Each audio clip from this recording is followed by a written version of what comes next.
It is once again that magical time of the year, as it is our first Next Fest of 2026. For this video series, we're going to be taking a look at my favorite demos that we had a chance to look, and we will probably have bonus days as well. But enough talk, let's get to day one of my favorite demos of Next Fest. We're starting things off with The Eternal Life of Goldman.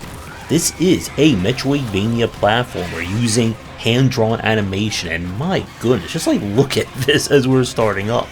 The game is just gorgeous, with some of the most beautiful backgrounds and character animations I've seen in a long time. As for our gameplay, we play as the adventurer known as Goldman, who has arrived in a mysterious island chain that he must save from perhaps evil gods and monsters, using the world's, second most versatile cane next to Scrooge McDuck's. Our gameplay here is again of the platformer variety. Your main tech revolves around swapping out different parts of your cane, which you can't see because the video or my video feed is blocking it in the upper left. But each part, from the handle, the staff, and the actual stoplight part, can be taken out to affect different properties of it. Some will allow you to grab hooks, enhance your jump, etc, etc. It's up to you to figure out how to get around, collect all the lovely treasure, and make progress. The difficulty in this one I would say is on the moderate to moderately challenging side. If you are a 2D platformer fan, you should be well acquainted with anything this game will throw at you, but it will not really let up once you get going. The stage-based concept comes in with each area is kind of its own standalone section, and you have freedom to explore a few areas at a time, but there is a main path. And if you get to the end and you don't have the right upgrades, you'll need to go somewhere else, get the necessary items, come back, and the game features a very standard or a very easy to use fast travel, with each area having multiple fast travel points, and of course boss fights and bonus stuff all over. Now, the very interesting point about the story is that this is actually being told as a mother to her sick child who's in the hospital. And from what the plot points the game is already throwing at us, this story is either going to be very heartwarming, heartbreaking, or perhaps a combination of the two. Easily just one of the more impressive games that I've seen in a long time. If you are a 2D platformer or a Metroidvania fan, highly recommend you check this one out. And I am definitely interested in seeing where this tale will go when it is released. And now we switch to a very different game with Dungeons of Dusk. This is essentially taking the high-octane shooter of Dusk to the same territory as Doom RPG, with a turn-based dungeon crawling RPG. You are going to be exploring the city of Dusk one turn and one move at a time, and trying to survive the myriad of tunnels, enemies, secrets, and more. Now, this is not in the same style of Legends of Grimrock, where everything moves at the same time, and there's a heavy emphasis on movement and positioning. This is the classic We Go style, where whenever you make a move, the enemy will make a move as well. There is leveling up, which will unlock different perks that can enhance your melee, range, and other abilities, variety of secrets, items, and more to uncover. Now, this being just a pure dungeon crawler or pure turn-based dungeon crawler, it's not quite exactly the style that I like, but if you are a fan of Doom RPG, or again, classic dungeon crawling, then this is a very easy recommendation, and you can once again get your ripping and tearing done one turn at a time. And now we switch over to Repterra, and this is essentially what if we took They Are Billions and combined it with Jurassic Park. It is a dinosaur-laden future, and we must build our colony up, use tame dinosaurs, defenses, and more to fight back against the evil dinosaurs trying to get at us. As I said a moment ago, this is essentially just They Are Billions with a very different coat of paint to it. So, a few of the major differences. First, is that you don't have to worry about zombie dinosaurs infecting your entire homes here. As long as you can deal with them. You don't have to worry about kind of like a spread of plague if they attack. Now, the other interesting aspect is that unlike there are billions, you actually have to worry about flying enemies in this one, and there are defenses and characters who are designed to be anti-air. You will once again set up resource collection and try to upgrade your settlement, defenses, and more as you expand ever outward.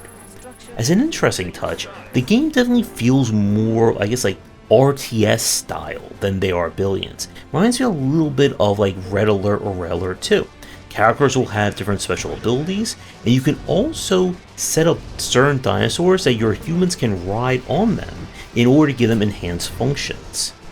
As a match goes on, you'll get, of course, waves of dinosaurs coming to get you. The game features a kind of meta progression upgrade that will allow you to enhance future runs, such as allowing you to store more resources, make your characters do more damage, and so on and so on. I don't know if there's going to be like a campaign mode like we saw in They Are Billions, or if this will just be kind of sandbox or survive as long as you can as the main gameplay. If you are someone like me who's kind of still hoping we get a new They Are Billions, I would give Repterra a try. I'm definitely going to keep an eye on this one to see how it will develop when it is released. And now we go to Vampire Crawlers. Vampire Survivors is back, but it looks very different. This is the next game obviously from the super mega duper hit, and we're trading in Bullet Heaven for deck building. You're going to be exploring a variety of lands, using different cards to beat up all matter of minions in your never-ending quest to fight vampires. Like Survivors before, there is a whole lot of meta progression, unlocking new characters, permanent buffs, relics that can provide unique bonuses, and more. The card play here is kind of on the basic side, at least from what we played in the demo. The only real tech that we saw is that there is a combo bonus by playing cards in kind of successive resource or successive mana chains to gain more effect. You can also unlock gems you can put into your cards that will give them a benefit for that run. So this one, it's still a little too early to tell where it's going to lead. Is it going to have just the crazy amount of meta progression, secrets, and more as a base game? Will it get harder? Will it get easier? Who knows? But there is definitely, once again, a lot compelling here. And if you're in the mood for kind of a layer take of deck building, I would at least give this one a try, and we will once again wait and see if we have another mega success on our hands when this game is released. And now we go to Gambonanza, the game that dares ask the question, what if we took Balatro and combined it with chess? Our gameplay here starts out as basic chess rules, but you'll soon discover a variety of gambits that are there to completely break chess into many different little pieces, no pun intended. Your job is to clear each board with ever increasingly unfair odds stacked against you.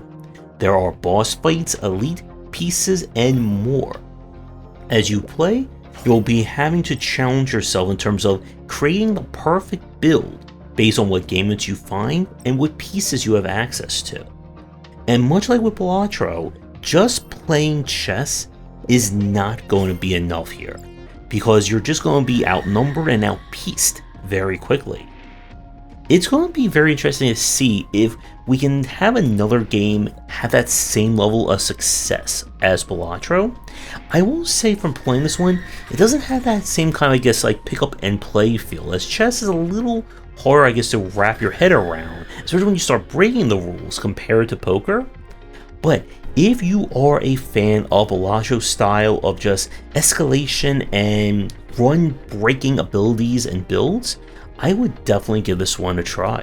And now we go to Crabmeat.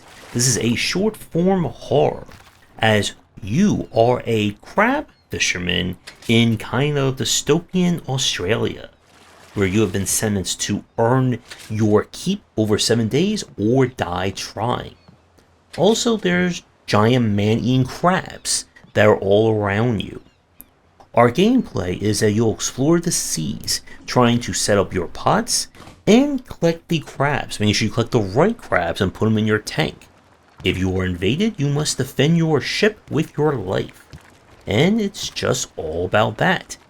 The kind of like simulation of, I guess this is like the deadliest catch, is a very interesting hook for a game.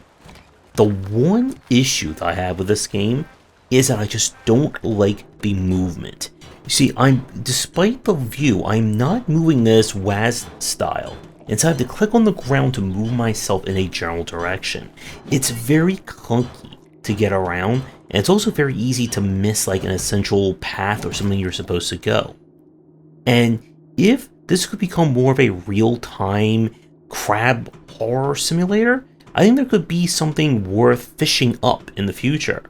For right now, if you're in the mood to do some crab fishing in a very, I guess, point-and-click way, I'll give this one a try. But I'm definitely interested to see like where this is going to lead when it is released. And for the last game of today's part, we go to Angel Clicker. This is an incremental game where you are up in heaven, but instead of resting, you must help the angels beat the devil in a soul collecting contest by, well, building lots and lots of structures. If you've played any incremental / idle game, the basics should be very familiar to you. You'll start collecting resources by hand before you start kind of raising different cherub creatures who can then be assigned to the different resource nodes, building constructions, etc. As the game goes on, you will of course have to prestige or restart, but gain different perks that will aid you. And the demo showed off some interesting variety of kind of the challenges. I don't know how involved the main game is going to get, but there does appear to be a lot of things that will speed things up, and this looks just like a very kind of cozy time for an incremental fan. So if you are in the mood for some, I guess, heavenly incrementally, I would at least give this one a try and see if it works for you. And with that, day number 1 comes to an end, but we are nowhere close to the end of this series. If you enjoyed some extra Next Fest demos, let me know about them down below. Come back tomorrow for our next part, as we got plenty more amazing indie games to check out for this series. Thanks for watching, and a special thank you to our Patreon supporters. If you enjoyed the video, do the YouTubing stuff, be sure to visit our Discord and Patreon, and you're interested more in my thoughts on design, check out my game design books.